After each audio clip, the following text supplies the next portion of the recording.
Graham, thank you. Those are certainly stirring words, and I think words that we can all take some lessons from. It's true. Using social media, particularly in anti-counterfeiting and anti-piracy campaigns, is, I would say, still beyond YouTube, is still somewhat in its infancy.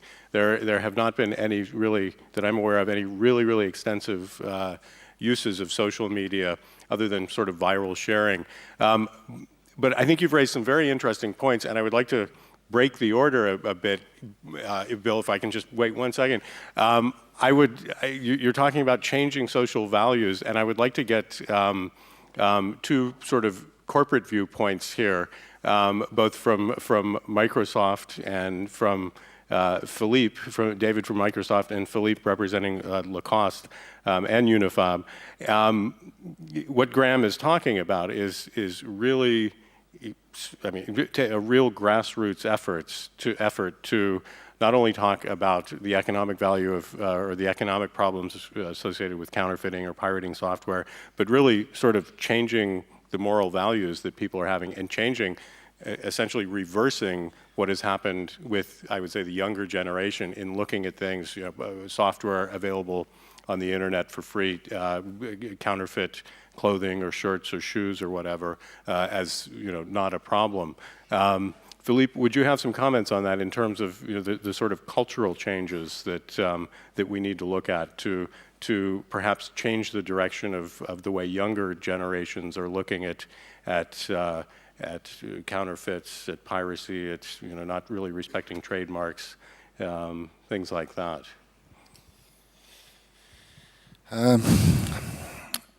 Well, I think it's several things. It's about education first. Yeah, I think you could say that being at home is having the right example at home is key. And as Jacques was saying also before, it's because we need to act in conformity with what we say. It's sometimes a little bit schizophrenic to say, okay, it's good to protect creation, but nevertheless, if I go on holidays and I find a nice counterfeit shirt or a nice watch or whatever, it's fine because, so we need to change that. I also think that it's not the case today, but in the past, in a lot of time, we were underestimating the efforts and the intelligence, as a matter of fact, of the counterfeiters. These people are well organized. Some of them are quite bright. They use every tool that they have, and the answer we had, there are not many companies today that do have a Facebook page, as an example, or that use YouTube or Facebook or MySpace or Twitter to communicate. And obviously, if you want to touch young people, you need to use these medias because they are not going to. They spend much more time on internet and on YouTube than watching TV, and I'm not even speaking about reading newspapers. Yeah, I think we have many things to do. But I'm also personally quite optimistic because I think children understand that. Without creativity, if you don't pay creativity, you are not going to get any. So to that aspect, I'm optimistic, but we need really to communicate with them. Thank you, Philippe. David, from Microsoft's point of view, I mean, certainly a company built on intellectual property, and some of the threats and some of the views that Graham was talking about, that intellectual property is essentially just a way to hold knowledge captive. Certainly, this speaks directly to, Microsoft needs to respond to that, but I think it's probably safe to say that Microsoft takes a fairly, obviously very active in the anti-piracy area, but in terms of sort of overt public awareness or public education or even advertising campaigns specifically dealing with with these issues. I think it's safe to say that Microsoft, you deal more with the industry organizations, BSA, et cetera.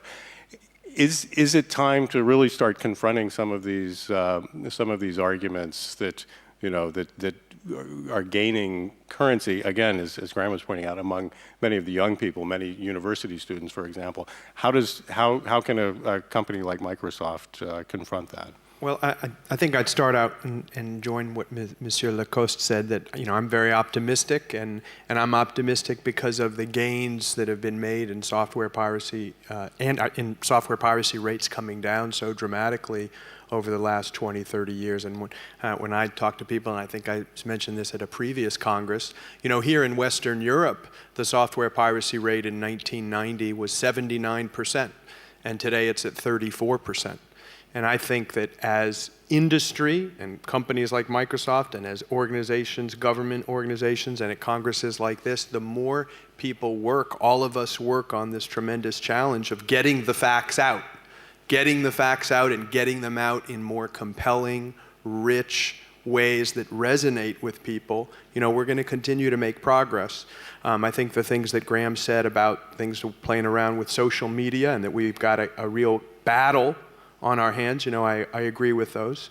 A lot of us have children, I have children, and I think we all do set an example. It's very troubling to hear Jack talk about people in the industry, in the IP protection business, who themselves are not living what they're saying. So, we have tremendous challenges, but I think the more we work at getting those facts out and figuring out how to get them out in compelling ways, then we're going to continue to make progress in all of the industries we all work in.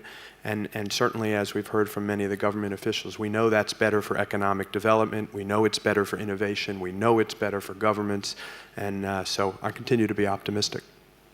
Thank you. Yeah, great. Could I just add, I'm not, although it might have seemed I was pessimistic, I'm actually not pessimistic. I'm actually extremely optimistic about this.